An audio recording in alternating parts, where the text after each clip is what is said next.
Pag ako'y inyong binoto, gaganda ang buhay nyo. Ang bigas ay gagawin ko na tig-20 ang kilo. Ang lahat ng kalsada ipasisimento ko. Kahit hindi nasira ay ipapaayos ko. Ang lahat ng chismosa bibigyan ng trabaho. Mag-ipon lang ng chismis at sasahod na kayo. Ang lahat ng bungal may libre ng pustiso. Ang mga walang bisyo may libreng sigarilyo.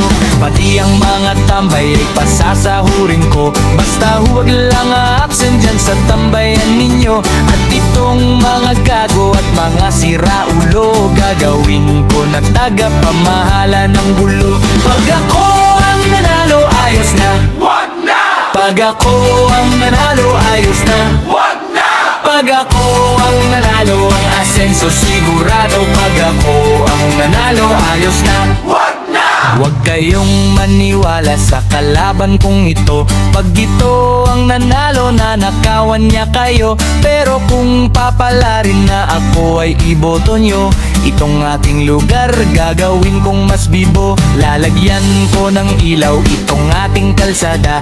Iilawan ko pa rin kahit maliwanag na. Ang bigas mong tig-20 gagawin ko yan na 15 hanggang sa ang lahat ng bilihin maging libre. Ang mga senior citizen lahat mabibigyan. Bibigyan ng 80,000 kada isang buwan. Ang mga senior na may edad na 100, 150,000 ng pensyon buwan-buwan. Pag ako ang nanalo, ayos na. Wag na! Pag ako ang nanalo, ayos na. Wag na! Pag ako ang nanalo, ang